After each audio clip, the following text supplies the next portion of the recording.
So friends మనము previous సెషన్‌లో October 1, 2, 3 ఈ 3 డేస్‌లో ఉన్నటువంటి the best most important current affairs చూసాం.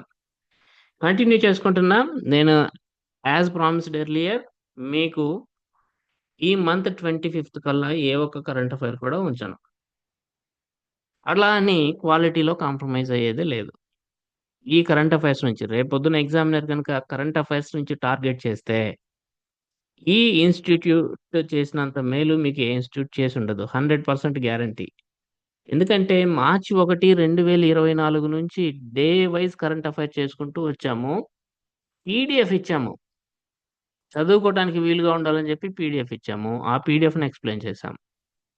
కరెంట్ అఫైర్స్ చదువుకోవడానికి మీరు వెనకబడినట్లయితే ఒక పని చేయండి. నా రిక్వెస్ట్ ఏంటంటే అంతా బైండింగ్ చేయించుకోండి ఫస్ట్. ప్రింటౌట్స్ తీసుకొని బైండింగ్ చేయించుకోండి. వీడియో ఆన్ చేయండి. 2x స్పీడ్‌లో పెట్టుకోండి. ఆ వీడియోసే మిమ్మల్ని ఆ పీడీఎఫ్‌లు చదివిస్తాయి. మనం చేసేదేంటి పీడీఎఫ్‌లని ఎక్స్‌ప్లెయిన్ చేస్తున్నాం అంతే కదా! సార్ ఎప్పటినుంచి చదవాలి? కొంతమందైతే మరీ దారుణంగా నవంబర్, డిసెంబర్, జనవరి ఇవి చెప్పండి సార్. మాకెందుకు సార్ జనవరి ఎందుకు? లేకపోతే జూన్ ఎందుకు? ఆగస్ట్ ఎందుకు? అంటున్నారు. ఇవడుగుతాడు, అవెందుకు అడుగుతాడు సార్ అంటారు.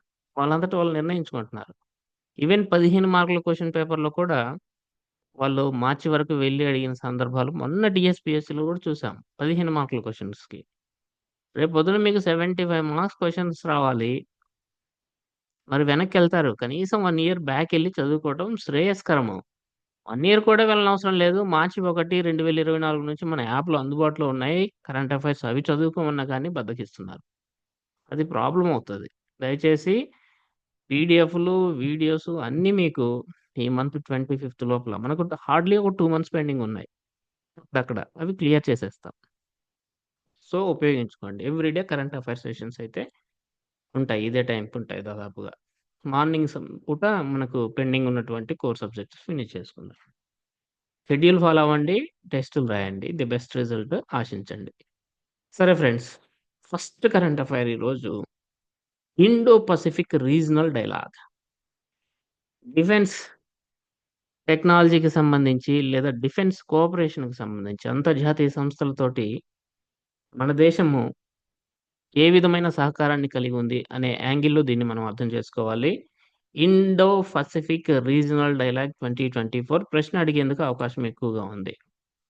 రెండోది centre for nano and soft matter sciences వాళ్ళు ఒక ఆవిష్కరణ చేశారు. ముఖ్యంగా రోడ్డు ప్రమాదాల నివారణ కోసం. దాని గురించి నేర్చుకుందాం. And institute for nano science and technology వాళ్ళు కంప్యూటర్ సైన్స్‌కి సంబంధించినటువంటి ఒక టెక్నాలజీని ఆవిష్కరించారు. దాని గురించి మాట్లాడుకుందాం. ఇక ఇది హైలీ ఎక్స్‌పెక్టెడ్ వన్ అండి ఇది. డిఫెన్స్ టెక్నాలజీలో మీకు హైలీ ఎక్స్‌పెక్టెడ్ వన్ ఏంటి అంటే ఇది. Very short range air defence system. Very short range air defence system. ఖచ్చితంగా దీని గురించి అడుగుతాడు. బ్రీఫ్‌గా తెలుసుకుందాం. ఇక Indian India European Union trade and technology council. ఇది సైన్స్ అండ్ టెక్నాలజీలో చూసుకోవచ్చు. ఎకానమీలో చూసుకోవచ్చు. అది ఒకటి. అండ్ ఇది హైలీ ఎక్స్‌పెక్టెడ్ వన్. స్పేస్ స్టార్టప్స్‌ని ప్రమోట్ చేయడం కోసం భారత ప్రభుత్వం ఒక వెంచర్ క్యాపిటల్ ఫండ్ స్కీమ్‌ని తీసుకొచ్చింది. ఇది మనం జాగ్రత్తగా గుర్తుపెట్టుకోవాల్సి ఉంటుంది. ఇక ఈ సంవత్సరం ఈరోజు highlight of the current affair అని చెప్తాను నేను. ఈ సంవత్సరం నాకు తెలిసి క్వెషన్ పేపరు దీని మీద క్వెషన్ లేకుండా ఉండదని నేను ఊహిస్తున్నాను. ఇన్నోవేషన్స్ ఫర్ డిఫెన్స్ ఎక్సలెన్స్ అంటే ఏంటో స్పష్టంగా క్లారిటీ కలిగి ఉండండి. వాడు ఎలా క్వెషన్ అడిగినా కానీ సాల్వ్ చేసేటట్లుగా ఇన్నోవేషన్స్ ఫర్ డిఫెన్స్ ఎక్సలెన్స్ అంటే ఏంటో మీరు ఒక స్పష్టమైన క్లారిటీని కలిగి ఉండండి. ఆ ప్రయత్నం నేనిక్కడ చేయటం జరిగింది. దెన్ 12థ్ meeting of India UAE high level joint task force on investments. దీని గురించి మాట్లాడదాం. జస్ట్ కొన్ని ఫ్యాక్ట్స్ చెప్తానంతే.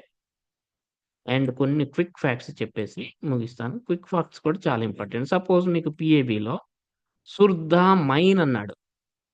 కానీ నేను కొంచెం లోపలికెళ్ళి డిగ్ చేసి ఏంటి ఈ మైన్ అని చూస్తే ఇది కాపర్ మైన్.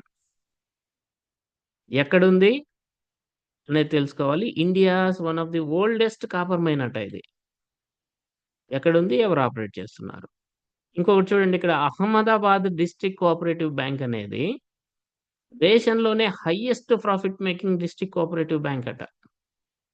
పీఎం కిసాన్ యొక్క 18th ఇన్‌స్టాల్‌మెంట్ నిధులను భారత ప్రధాని విడుదల చేశారు. ఎక్కడి నుంచి విడుదల చేశారు? మహారాష్ట్రలోని వాసిం నుంచి విడుదల చేశారు. 5 అక్టోబర్ 2024న. బెనిఫిషియరీస్ ఎంతమంది? 9.4 కోట్ల మంది రైతులు. ఎంత అమౌంట్ పొందారు? దాదాపు 20,000 కోట్లను డైరెక్ట్ బెనిఫిట్ ట్రాన్స్‌ఫర్ పద్ధతిలో పొందడం జరిగింది. సో, ఫ్యాక్ట్స్ కూడా విస్మరించొద్దు. అట్లనే ఇది చూడండి. Indian institute of foreign trade తన ఫస్ట్ ఓవర్‌సీస్ క్యాంపస్‌ని దుబాయ్‌లో ఓపెన్ చేయటం జరిగింది. ఇలాంటివి కూడా జాగ్రత్తగా చదువుకోండి. సో, దాని ట్రూ ట్రాన్స్‌లేషన్ ఇది. చక్కగా చదువుకోండి. టెన్షన్‌కి గురి కావద్దండి. అందరికి టెన్షన్ ఉంటది. ఎవరైతే ప్రెషర్‌ని ఓవర్‌కమ్ చేస్తారో, ఇదే లైఫ్ కాదు కదా! ఖచ్చితంగా ఎఫర్ట్ పెట్టాలి. మనకు సాధ్యమైనంత ఎఫర్ట్ పెట్టాలి. మన స్ట్రెంత్ ఎంతో అంత ఎఫర్ట్ పెట్టాలి. కానీ యాంగ్జియస్‌నెస్ అనేది పనికిరాదు. ఒక లిమిటెడ్ స్ట్రెస్ లేదా యాంగ్జియస్‌నెస్ అనేది మనకు లాభమే చేకూరుస్తది మనిషికి. ఆ లిమిట్ దాటితే మాత్రం నష్టాలే వస్తాయి కాబట్టి ఏం కాదు. Don't worry about. సరే ఫ్రెండ్స్. సో, ఇండో పసిఫిక్ ప్రాంతీయ సమావేశము. Indo Pacific regional dialogue 2024. ఏంటిది ఇండో పసిఫిక్ రీజనల్ డైలాగ్ 2024 అంటే ఇండియన్ నేవీ యొక్క వార్షిక అత్యున్నత స్థాయి ప్రాంతీయ సమావేశం. ఇండియన్ నేవీ కండక్ట్ చేసేటటువంటి ఒక ఇంటర్నేషనల్ లెవెల్ కాన్ఫరెన్స్ అని చెప్పాలి. ఎక్కడ జరిగిందంటే న్యూఢిల్లీలో అక్టోబర్ 3 నిర్వహించబడింది. ఏంటిది? అంటే ఇండో పసిఫిక్‌లో వనరులు, భౌగోళిక రాజకీయాలు మరియు భద్రత అనే అంశంతోటి ఈ ఇంటర్నేషనల్ కాన్ఫరెన్స్ నిర్వహించబడింది. ఇతివృత్తం ఇది. థీమ్ ఇది. ఎందుకు ఈ ఒక కార్యక్రమాన్ని, ఒక సమావేశాన్ని ఇండియన్ నేవీ నిర్వహించిందంటే దీనికొక కార్యక్రమం ఉందండి. దీనికొక బ్రీఫ్ బ్యాక్‌గ్రౌండ్ ఉంది. ఇండో పసిఫిక్ మహాసముద్ర కార్యక్రమం. Indo Pacific ocean initiative. ఇదొక కార్యక్రమం. దీన్ని భారతదేశం అమలు చేస్తుంది. ఇండియా లీడర్‌గా ఉండి ముందుకు నడిపిస్తున్నటువంటి కార్యక్రమం ఇది. ఇండో పసిఫిక్ మహాసముద్ర కార్యక్రమం. ఇండో పసిఫిక్ ఓషియన్స్ ఇనిషియేటివ్ అనే కార్యక్రమంలో భాగంగా ఈ సమావేశం నిర్వహించబడింది. థీమ్ ఏంటి? ఇండో పసిఫిక్‌లో వనరులు, భౌగోళిక రాజకీయాలు మరియు భద్రత అనేది థీమ్. ఈ కార్యక్రమం ఎప్పుడు స్టార్ట్ అయింది? ఏది? ఇండో పసిఫిక్ ఓషియన్స్ ఇనిషియేటివ్ అంటే 2019 నవంబర్‌లో బ్యాంకాక్‌లో జరిగినటువంటి ఈస్ట్ ఏషియన్ సమ్మిట్ సందర్భంగా ప్రధానమంత్రి నరేంద్ర మోదీ గారు దీన్ని ప్రారంభించారు. ఈ కార్యక్రమంలో భాగంగా ఏం చేశారంటే ఒక 7 అంశాలను గుర్తించారు. ఎన్ని? 7 పిల్లర్స్‌ని గుర్తించడం జరిగాయి. ఈ 7 పిల్లర్స్ మధ్య ఇండో పసిఫిక్ రీజియన్‌లో ఉన్నటువంటి దేశాల మధ్య సహకారాన్ని ప్రోత్సహిస్తారు. 7 పిల్లర్స్ ఏంటో క్విక్‌గా ఒకసారి వెళ్ళండి. Maritime security, maritime ecology, maritime resources, capacity building and resource sharing, disaster risk reduction and management, science, technology and academic cooperation, trade connectivity and maritime transport. ఈ క్రింది వానిలో ఇండో పసిఫిక్ ఓషియన్స్ ఇనిషియేటివ్‌లో భాగం కాని పిల్లర్‌ని గుర్తించండి అని అడగొచ్చు. అసలు ఇవి అడుగుతారా? అంటే డిఫెన్స్ కోఆపరేషన్‌లో ఒక్కోసారి అడగొచ్చు. ఛాన్స్ అయితే ఉంది. కంప్లీట్‌గా సార్ ఇది ఇంటర్నేషనల్ ఇష్యూ కదా! మనకు సిలబస్ కాదేమో అని అనుకోవడానికి లేదు. ఇప్పుడు science and technology and academic కోఆపరేషన్‌కి సంబంధించిన అంశం ఉంది కదా! సో, గుర్తుపెట్టుకోవాలి. సో, ఒక ఇండో పసిఫిక్ ఓషన్ ఇనిషియేటివ్‌లో భాగంగా ప్రారంభమైనటువంటి క కార్యక్రమం ఒక సమావేశము ఈ ఐపీఆర్‌డీ 2024 అనేది న్యూఢిల్లీలో జరిగింది. సో, మొత్తం మీద ఓవరాల్‌గా ఈ కార్యక్రమం ఏం చేస్తదంటే, ఇండో పసిఫిక్ ప్రాంతంలోని దేశాల మధ్య శాంతిని, స్థిరత్వాన్ని, శ్రేయస్సును ప్రోత్సహిస్తది. సో, ఇప్పుడు చూడండి ఐపీఆర్‌డీ 2024 అనేది ఇన్ అసోసియేషన్ విత్ ఒక సంస్థతోటి నిర్వహించబడింది. ఏంటి ఆ సంస్థ? National maritime foundation. ఈ నేషనల్ మారిటైమ్ ఫౌండేషన్ అనే సంస్థ సహాయంతోటి నిర్వహించబడింది. ఏంటి ఈ నేషనల్ మారిటైమ్ ఫౌండేషన్ అనేది పీఐబీలో రాసుకొచ్చారు. 2005లో స్థాపించబడినటువంటిది ఈ నేషనల్ మారిటైమ్ ఫౌండేషన్. ఇది భారతదేశ సముద్ర ప్రయోజనాలకు సంబంధించినటువంటి పరిశోధనా కార్యకలాపాలు నిర్వహించే సంస్థ. It's a think tank in ocean research. గుర్తుపెట్టుకోవాలి. ఇది సరిపోతుందండి. సమావేశం జరిగింది. ఈ సమావేశం ఏ కార్యక్రమం కింద జరిగింది? ఇండో పసిఫిక్ మహాసముద్ర కార్యక్రమం కింద జరిగింది. ఇండో పసిఫిక్ ఓషన్ ఇనిషియేటివ్ ఎప్పుడు స్టార్ట్ అయింది? 2019 నవంబర్‌లో బ్యాంకాక్‌లో ఈస్ట్ ఏషియా సమ్మిట్ సందర్భంగా మోదీ గారు ప్రారంభించారు. ఈ కార్యక్రమాన్ని ముందుండి నడిపిస్తున్నటువంటి దేశం మన దేశం. 7 అంశాల్లో ఇండో పసిఫిక్ రీజియన్‌లోని దేశాల మధ్య సహకారాన్ని పెంపొందించడం కోసం. గుర్తుపెట్టుకోవాలి. నేషనల్ మారిటైమ్ ఫౌండేషన్ అనేది సముద్ర ప్రయోజనాలపై, భారతదేశ సముద్ర ప్రయోజనాలపై పరిశోధనా కార్యకలాపాలు నిర్వహిస్తున్నటువంటి సంస్థ 2005లో స్థాపించబడింది. ఇక ఒక ఇన్నోవేషన్ వార్తల్లో ఉంది. Centre for nano and soft matter sciences. ఇది ఎక్కడుంది అనేది ఫస్ట్ ఇంపార్టెంట్ పాయింట్. బెంగుళూరులో ఉంది. సెంటర్ ఫర్ నానో టెక్నాలజీ మీకు చెప్పాం. Centre for nano and soft matter sciences. ఇది బెంగుళూరులో ఉంది. ఈ బెంగుళూరుకు చెందినటువంటి ఈ సంస్థ పరిశోధకులు ఏం చేశారంటే, ఒక కొత్త పాలిమర్ కాంపోజిట్‌ని, నానో కాంపోజిట్‌ని అంటే ఒక నానో పదార్థాన్ని ఉపయోగించి రోడ్డు భద్రతా సెన్సార్ ప్రోటోటైప్‌ను అభివృద్ధి చేశారు. ఇది. So, Bengaluru centre for nano and soft matter sciences ఏం చేశారు? ఒక నానో కాంపోజిట్ మెటీరియల్‌ని డెవలప్ చేశారు. ఈ నానో కాంపోజిట్ మెటీరియల్ సహాయంతో ఏం చేశారు? రోడ్డు భద్రతా సెన్సార్‌కి సంబంధించినటువంటి ప్రోటోటైప్. ఒక సెన్సార్‌ని డెవలప్ చేశారు. కాకపోతే అది ప్రోటోటైప్. ఇంకా అభివృద్ధి దశలోనే ఉంది. దేన్ని ఉపయోగించి తయారు చేశారంటే నానో కంపోజిట్ మెటీరియల్స్‌ని ఉపయోగించి. సో, ప్రమాదాలు అధికంగా జరిగేటటువంటి మలుపుల వద్ద భద్రతను పెంపొందించడం కోసం ఈ ఆవిష్కరణ ఉపయోగపడుతుందని చెప్పి పీఐబీలో రాసుకొచ్చారు. You should be careful. దేశంలో రోడ్డు ప్రమాదాల కారణంగా మరణించే వారి సంఖ్య ఎక్కువగా ఉంది. ఇట్లాంటి ఇన్నోవేషన్స్ మీద ఎగ్జామినర్ కాన్సంట్రేట్ చేస్తాడు. Then institute of nano science and technology. దగ్గరగా ఉన్నాయి పేర్లు చూడండి. ఒకటేమో centre for nano and soft matter sciences Bengaluru. ఇంకోటి institute of nano science and technology. ఇది మొహాలి. ఎన్నో సార్లు చెప్పుకున్నాం ఈ సంవత్సరం కదా! ఎన్నో సార్లు. Institute of nano science and technology సైంటిస్ట్‌లు ఏం చేశారంటే, ఇప్పుడు మామూలుగా సినాప్సిస్ అనేది చూసుంటారు. 2 నాడీ కణాలు కలిసే ప్రదేశమే సినాప్సిస్ కదా! స్పేస్ ఉంటది. 2 నాడీ కణాల మధ్య ఖాళీ స్థలం ఉంటది. దాన్ని మనం సినాప్సిస్ అంటాం. ఈ సినాప్సిస్ దగ్గరే చాలా యాక్టివిటీస్ జరిగి, నాడీ కణాల ద్వారా సమాచార ప్రసరణ అనేది మన బాడీలో జరుగుతది. సేమ్ ఇలాంటి సినాప్సిస్‌ను అనుకరించేటటువంటి ఒక కృత్రిమ సినాప్టిస్ పరికరాన్ని వీళ్ళు డెవలప్ చేశారు. మీకు ఇమేజ్ ఇక్కడ పెట్టాను. ఇంగ్లీష్‌లో పెట్టాను. తెలుగులో కింద డ్రాగ్ చేయలేదు అనుకుంటాను. ఒకసారి let me show that image. ఇదిగోండి. ఇది మామూలుగా అయితే ఇక్కడ మీకిక్కడ యెల్లోయిష్ కలర్‌లో ఈరోజు ఇది పాయింటర్ పనిచేయట్లేదు. ఇక్కడున్నటువంటిది సినాప్సిస్. 2 నాడీ కణాల మధ్య ఉన్నటువంటి ప్రదేశం సినాప్సిస్. ఇక్కడ జరిగేటటువంటి కెమికల్ రియాక్షన్స్ ఆధారంగా వీళ్ళేం చేశారు? ఒక డివైస్‌ని రూపొందించారు. దీన్నే మనం ఏమంటున్నాము? ఆర్టిఫిషియల్ సినాప్టిక్ డివైస్ అంటున్నాం. ఆర్టిఫిషియల్ సినాప్టిక్ డివైస్‌ని institute of nano science and technology సైంటిస్ట్‌లు రూపొందించడం జరిగింది అని చెప్తున్నాం. దీనివల్ల ఏంటి ప్రయోజనం అనేది ఇక్కడ రాసుకొచ్చాడు. సో, ఏంటి ప్రయోజనం? మానవ మెదడు నుంచి ప్రేరణ పొందిన అధునాతన సాంకేతికత. మన మైండ్ ఎలా పనిచేస్తుందో సేమ్ అలాగే పనిచేసే విధంగా ఒక మోడర్న్ టెక్నాలజీ వచ్చింది. దాని పేరు న్యూరోమార్ఫిక్ కంప్యూటింగ్. న్యూరోమార్ఫిక్ కంప్యూటింగ్. దానికి ఉపయోగపడే ఒక డివైస్ అండి ఇది. ఓకేనా? ఇప్పుడు మనం చేస్తున్నదేంటంటే వాన్ న్యూమాన్ కంప్యూటింగ్. దీనికి కంప్లీట్‌గా advanced technology neuromorphic computing.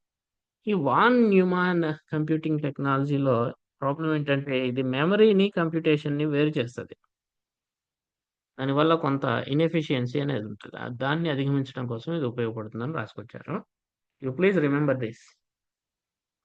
Then ఇది highly expected one. Very short range air defence systems. V VSHORADS. VSHORADS. VSHORADS అనొచ్చు. So, very short range air defence systems అంటే ఏంటి? సింపుల్‌గా చెప్పాలంటే very short range air defence systems అనగానే మీకు గుర్తు రావాల్సిన పదము research centre Imarat. Current affair question frame చేశాం దీని మీద కదా. 50 ఎంసీక్యూలో ఇది ఒక ఎంసీక్యూ. ఆల్రెడీ అప్పుడే మనం చెప్పుకున్నాం మార్చ్ టు మే వరకు ఉన్నటువంటి కరెంట్ అఫైర్స్ లో. బట్ మళ్ళీ చెప్తున్నాము, వి షొరాయిడ్స్ అనగానే మీకు గుర్తు రావాల్సినటువంటి DRDO laboratory research centre Imarat. ఈ రీసెర్చ్ సెంటర్ ఇమారత్ రూపొందించినటువంటి ఒక మ్యాన్ పోర్టబుల్ డిఫెన్స్ సిస్టమే ఒక మిసైల్ లాంటిది అనుకోండి. మనిషి మోసుకెళ్ళి ప్రయోగించగలిగేటటువంటి ఒక మిసైల్ లాంటి పరికరమే విషోరాయిడ్స్. దాన్ని డెవలప్ చేసినవి ఏది రీసెర్చ్ సెంటర్ ఇమారత్. కాకపోతే ఇది హెల్ప్ తీసుకుంది, చాలా డిఆర్డిఓ ల్యాబొరేటరీస్ హెల్ప్ తీసుకుంది, డిసిపిపిల సహకారం కూడా తీసుకుంది. డిసిపిపిలు అంటే ప్రొడక్షన్ పార్ట్నర్స్. సో ఇది దేశీయంగా రూపొందించబడినటువంటి టెక్నాలజీతో అభివృద్ధి చేయబడినటువంటిది. ఇలాంటి man portable air defence systems చాలా దేశాల్లో ఉన్నాయి. చైనాకు ఉన్నాయి, రష్యాకు ఉన్నాయి, యుఎస్ఏకు ఉన్నాయి. మనం కూడా తయారు చేసుకున్నాం. సో తక్కువ దూరాల్లోనే, ఇది అఫీషియల్ సీక్రెట్, డిఆర్డిఓ రివీల్ చేయలేదు. బట్ సాధారణంగా 10 కిలోమీటర్లు, ఫోర్త్ జనరేషన్ అయితే 10 కిలోమీటర్లు. హెలికాప్టర్స్ కానీ, డ్రోన్స్ కానీ, లేదా తక్కువ ఎత్తులో ఎగిరే విమానాల వంటి లో హైట్ వైమానిక ముప్పులను, ఏరియల్ థ్రెట్స్ ని లక్ష్యంగా చేసుకోవడానికి రూపొందించబడింది. సో వి షొరాయిడ్స్ అనగానే మీకు man portable air defence system గుర్తు రావాలి, రీసెర్చ్ సెంటర్ ఇమారత్ గుర్తు రావాలి. సో ఎందుకు సార్ ఇది చెప్తున్నారంటే, అక్టోబర్ 3-4 తేదీల్లో రాజస్థాన్లోని పోఖ్రాన్ ఫీల్డ్ ఫైరింగ్ రేంజ్లో ఫోర్త్ జనరేషన్ సాంకేతికంగా ఇంకా మెరుగైనటువంటి ఒక మీనియేచర్డ్, ఇంకా చిన్నగా ఉంది, ఇంకా ఎఫెక్టివ్గా పనిచేసే very short range air defence సిస్టమ్స్ని యొక్క 3 పరీక్షలను విజయవంతంగా నిర్వహించడం జరిగింది. అందుకని ఇప్పుడు చెప్పుకుంటున్నాం మనం. ఇక next important current affair, India European Union trade and technology council. India European Union trade and technology council అంటే వాణిజ్యం ఒకటి, టెక్నాలజీ ఒకటి, అండ్ సెక్యూరిటీ. వీటిల్లో వచ్చేటటువంటి సవాళ్ళను పరిష్కరించడం కోసం ఒక వ్యూహాత్మక వేదికగా పనిచేస్తుంది అనే ఉద్దేశంతో ఇండియా యూరోపియన్ యూనియన్లు కలిసి ట్రేడ్ అండ్ టెక్నాలజీ కౌన్సిల్ని ఫిబ్రవరి 2023లో ఏర్పాటు చేసుకున్నాయి. ఇది డైరెక్ట్గా పిఏబిలో ఉండదండి, దీని బ్యాక్గ్రౌండ్ నేను తీసుకురావాల్సి వస్తుంది. సో టీటీసీ అనేది ఫిబ్రవరి 2023లో భారత్ యూరోపియన్ యూనియన్లో ఏర్పాటు చేసుకున్నాయి. ట్రేడ్ అండ్ టెక్నాలజీ కౌన్సిల్ ఇటీవల వార్తల్లో ఉంది, దీనికి సంబంధించి క్రింది అంశాలను పరిశీలించండి అంటాడు. ఇండియా యూరోపియన్ యూనియన్లో ఫిబ్రవరి 2023లో ఏర్పాటు చేసుకున్నాయి. దీని కింద అనేక వర్కింగ్ గ్రూపులు ఏర్పాటు చేశారు. దాంట్లో వర్కింగ్ గ్రూప్ 2 అనేది ఇప్పుడు వార్తల్లో ఉంది మనకి. ఈ టీటీసీ కింద ఒక వర్కింగ్ గ్రూప్ ఏది, వర్కింగ్ గ్రూప్ 2, ఇది గ్రీన్ అండ్ క్లీన్ ఎనర్జీల టెక్నాలజీపై దృష్టి పడుతుంది. ఇది ఇంపార్టెంట్, ఇదే అడుగుతాడు. వర్కింగ్ గ్రూప్ 2 దేని మీద కాన్సన్ట్రేట్ చేస్తుంది, green and clean energy technology మీద. సో క్లీన్ ఎనర్జీ, వ్యర్థాల నిర్వహణ, సర్క్యులర్ ఎకానమీ వంటి రంగాల్లో సహకారం కోసం ఈ వర్కింగ్ గ్రూప్ 2 పనిచేస్తుంది అనమాట. ఇటీవల ఈ వర్కింగ్ గ్రూప్ 2 ప్రారంభించిన కార్యక్రమాలు ఏవి, ఇవి అడుగుతాడు. అక్టోబర్ 2023లో ఇది గ్రీన్ అండ్ క్లీన్ ఎనర్జీపై ఒక అంతర్జాతీయ వర్క్షాప్ నిర్వహించడం జరిగింది. రెండోది ఈవీ బ్యాటరీ రీసైక్లింగ్ యొక్క మ్యాచ్ మేకింగ్ ఈవెంట్ని జూన్ 2024లో నిర్వహించడం జరిగింది. ఇంటరాక్షన్ విత్ స్టార్టప్ అనే కార్యక్రమాన్ని అక్టోబర్ 2024లో. ఇది దీనికోసం మనం ఇప్పుడు ఇదంతా చెప్పుకోవాల్సి వచ్చింది. సో ఇవి గుర్తుపెట్టుకోండి దయచేసి, అడిగేందుకు అవకాశం కనిపిస్తుంది. ఇక స్పేస్ స్టార్టప్స్ కోసం venture capital fund. Means venture Capitals అంటే ఏంటి, వెంచర్ క్యాపిటల్ అంటే ఏంటి, ఎనీబడి చెప్తారండి? What is venture capital, anybody? ఇప్పటి వరకు నేను ఏదైనా న్యూ ఐడియాని ఇది చేయడం కోసం. ఒక స్టార్టప్ స్టార్ట్ అయిన తర్వాత ఏదైనా నష్టం వస్తే గవర్నమెంట్ దానికి ఫండింగ్ చేస్తుంది సార్. సింపుల్ అండి, ఇద్దరు కంప్లిమెంట్ చేశారు, పర్ఫెక్ట్ ఆన్సర్ వచ్చింది. ఒక న్యూ ఐడియా ఉంది, న్యూ ఐడియా ఒక స్టార్టప్ దగ్గర ఉంది, కానీ అది లాభాలు తెస్తుందా లేకపోతే నష్టాలు వస్తాయో తెలియదు. అందుకని పెట్టుబడిదారులు అంత ముందుకు రారు, అంత త్వరగా ముందుకు రారు, నష్ట భయం ఎక్కువగా ఉంటుంది. న్యూ ఐడియా అది ప్రారంభ దశలోనే ఉంది, అది ఇంకా టెస్టెడ్ కాదు అది. It may be works or not works. అందుకని పెట్టుబడిదారులు కాస్త రారు. అలా అని ధైర్యం చేయకపోతే నష్టపోయే అవకాశం కూడా ఉంటది. ఈ దేశంలో కాకపోతే ఇంకో దేశంలో అని చెప్పేసి ఈ తెలివి గల వాళ్ళు వెళ్ళిపోతారు. ఇతర దేశాలకు వెళ్ళిపోతారు. అలాంటి సమస్యను నివారించడం కోసం చూడండి, డబ్బులు లేక సకాలంలో ఆర్థిక సహాయం లేకుండా విదేశాలకు ప్రతిభావంతులు వెళ్లకుండా, ఎస్పెషల్లీ స్పేస్ సెక్టార్‌కు సంబంధించిన స్టార్టప్స్ దేశం దాటి విదేశాలకు వెళ్ళిపోకుండా స్టార్టప్స్‌ని ప్రమోట్ చేయాలి. వాళ్ళు క్లిష్టమైన రంగాల్లో ఇప్పుడిప్పుడే అభివృద్ధి చెందుతున్నటువంటి టెక్నాలజీల్లో తమ ప్రయత్నాలను కంటిన్యూ చేయాలి అనే ఉద్దేశంతోటి స్పేస్ స్టార్టప్స్ కోసం ఒక వెంచర్ క్యాపిటల్ ఫండ్‌ని భారత ప్రభుత్వం తీసుకొచ్చింది అక్టోబర్ 2024లో. సో, భారత ప్రభుత్వం స్పేస్ స్టార్టప్స్‌కి హెల్ప్‌ఫుల్‌గా ఉంటుందని చెప్పి ఎన్ని కోట్లు తోటి వెంచర్ క్యాపిటల్ ఫండ్ స్టార్ట్ చేసింది. ₹1000,00,00,000. ఏ సంస్థ ఈ నిధిని ఆహ్, అమలు చేయబోతుంది అంటే InSpace, Indian National Space Promotion and Authorisation Centre. So, ఇట్లా హెల్ప్ చేసి ప్రస్తుతము 8.4 బిలియన్లుగా ఉన్నటువంటి ఇండియన్ స్పేస్ ఎకానమీని బై 2033 44 బిలియన్స్‌కి చేర్చబోతున్నారు. సో, సంప్రదాయ రుణదాతలు పెట్టుబడి పెట్టడానికి వెనుకాడతారు. కొత్తది ప్రొడక్ట్ అది క్లిక్ అవుద్దో లేదో అని జంకుతారు. అని ధైర్యం చేయాలి. అలాంటి వాళ్ళను ప్రమోట్ చేయాలి. వాళ్ళకి హెల్ప్‌ఫుల్‌గా ఉండాలనే ఉద్దేశంతోటి హైటెక్ స్పేస్ సెక్టార్‌లో రిస్క్ క్యాపిటల్‌ని అందించే ఉద్దేశంతోటి ప్రభుత్వం దీన్ని ప్రారంభించింది. సో, కొన్ని ఫ్యాక్ట్స్ ఈ సందర్భంగా మినిస్టర్ గారు చెప్పడం జరిగింది. భారతదేశము చంద్రయాన్-3 ద్వారా ప్రపంచంలో మొదటిసారిగా చంద్రుని దక్షిణ ధ్రువానికి చేరుకుంది అంటాడాయన. నాసా వాళ్ళు లేదా అమెరికా వాళ్ళు చంద్రుని మీద దిగేటప్పటికి మనం అప్పుడు స్టార్ట్ చేసుకున్నాం ఇస్రోని. కానీ అతి తక్కువ సమయంలోనే అందరికంటే ముందుగా మనం చంద్రుని దక్షిణ ధ్రువం మీదకి మూన్ సౌత్ పోల్ మీదకి చేరుకున్నాము. అది మన టాలెంట్ అంటున్నారాయన. అండ్ అంతరిక్ష రంగంలో 100% ఎఫ్‌డిఐని ప్రస్తుతం ప్రభుత్వం అనుమతిస్తుందని చెప్పారు. భారతదేశంలో స్టార్టప్‌ల సంఖ్య 2014లో జస్ట్ 350 ఉంటే ఇప్పుడు 1.5 లాక్ అంట. సో ఫ్రెండ్స్, మీకు ఈ స్పేస్ స్టార్టప్స్ మీద ఒక ప్రశ్నొస్తది. పిక్సెల్ గురించి నేను రీసెంట్‌గా మీకు కరెంట్ అఫైర్స్‌లో చెప్పా. పిక్సెల్ అనేది ఎక్కడుంటదండి? ఎక్కడి నుంచి పనిచేస్తది? బెంగుళూరులో ఉంటది. కాలిఫోర్నియాలో కూడా బెంగుళూరులో ఒకటి, కాలిఫోర్నియాలో ఒక బ్రాంచ్. కాలిఫోర్నియా ఒకటి సార్. బెంగుళూరు రీసెంట్‌గా చెప్పాము. ఎందుకని చెప్పాము బెంగుళూరులో ఉంటుందని చెప్పి? ఆనంద్ శాతం. యెస్. ఎగ్జాక్ట్‌లీ. ఎగ్జాక్ట్‌లీ. అంతే. ఇట్లా డైలీ చదువుతూ పోతుండండి. మీకు వీడియోస్ ఆన్ చేసుకొని సరదాగా వినుకోవడమే అండి. ఏం లేదక్కడ.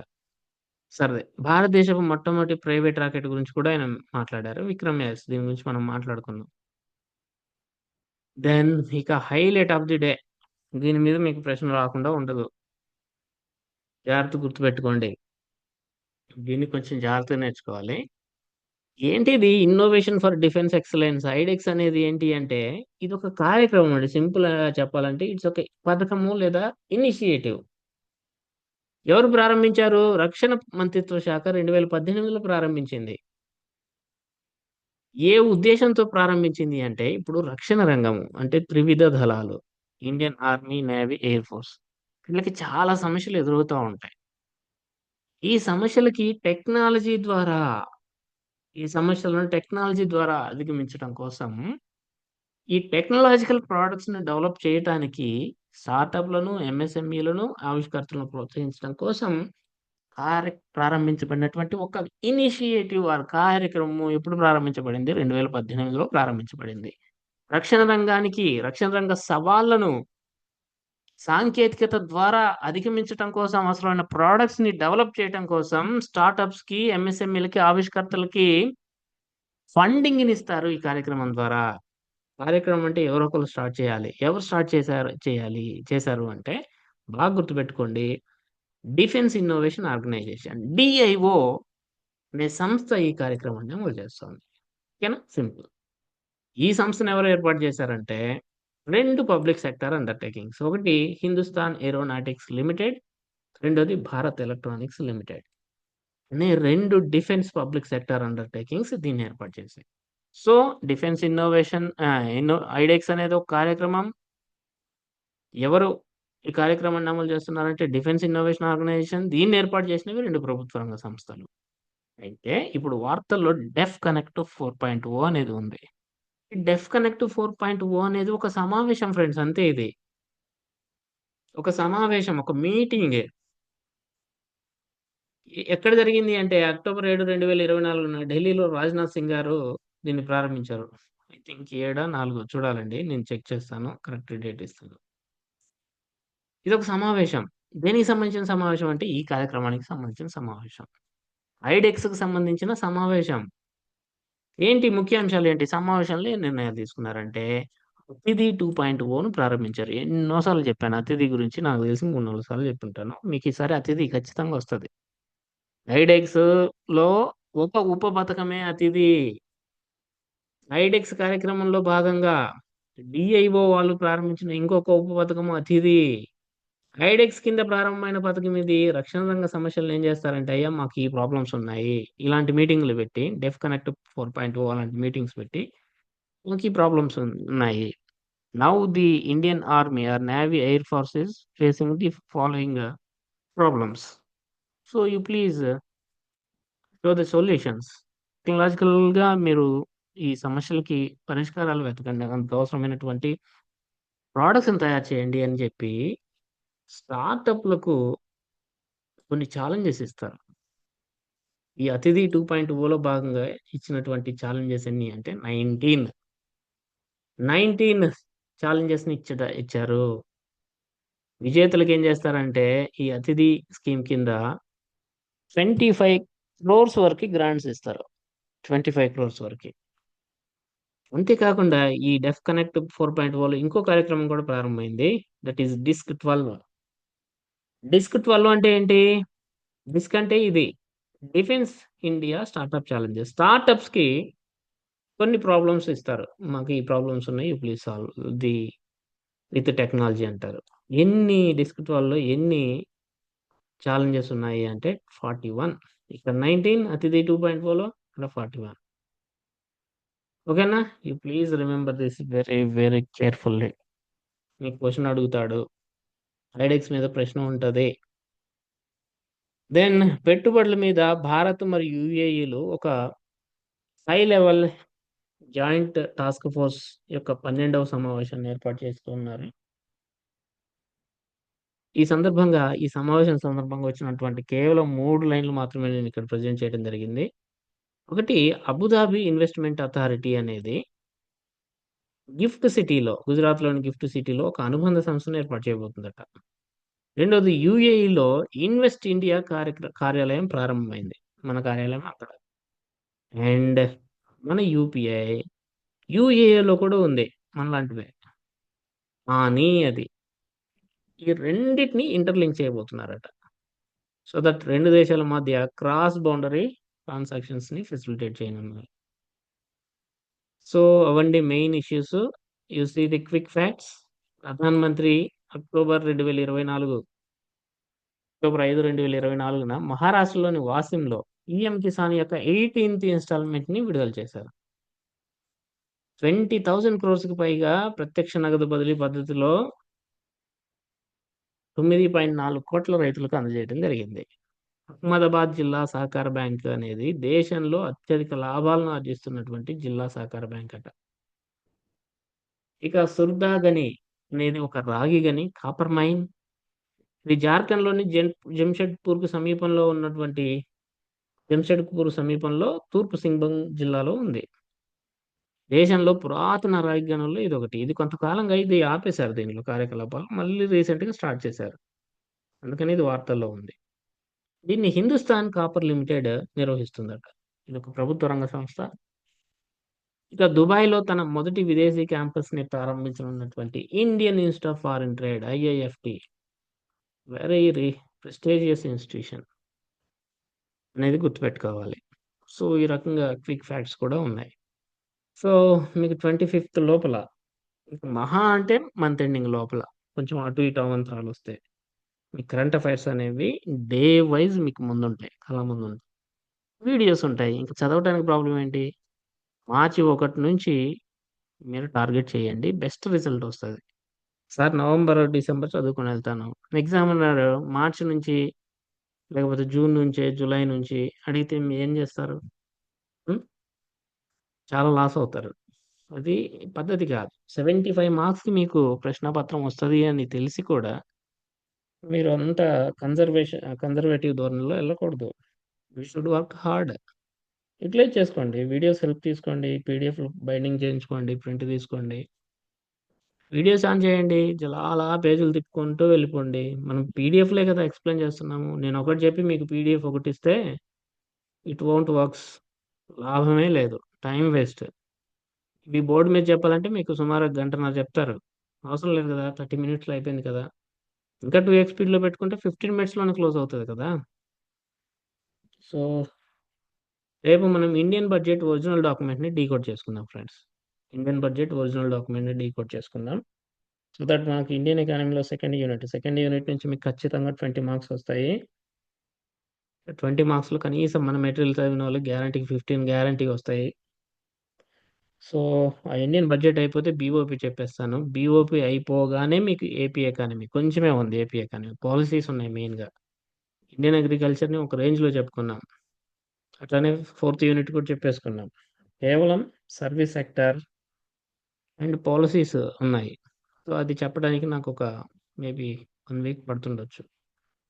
సో, ఏపీ ఎకానమీ కూడా మీకు 1 వీక్‌లో క్లియర్ అయిపోతుంది. Current affairs month ending 25th లోపు క్లియర్ అవుతాయి. ఇక మనకు మిగిలింది ఇండియన్ ఎకానమీలో మేజర్‌గా యూనిట్ 1. యూనిట్ 3ని మనం ఇండియన్ ఎకనామిక్ సర్వే నుంచి క్లియర్ చేసుకున్నాం. ఆల్రెడీ కొంచెమే ఉంది అది. సో, పేపర్ 2కి కంప్లీట్‌గా మన వీడియోస్, మన పీడీఎఫ్స్ చదువుకొని ఎళ్ళండి. మీకు ది బెస్ట్ వేలో రిజల్ట్ వస్తది. సాయి కుమార్ గారు హ్యాండ్ రైజ్ చేశారు. హ్మ్.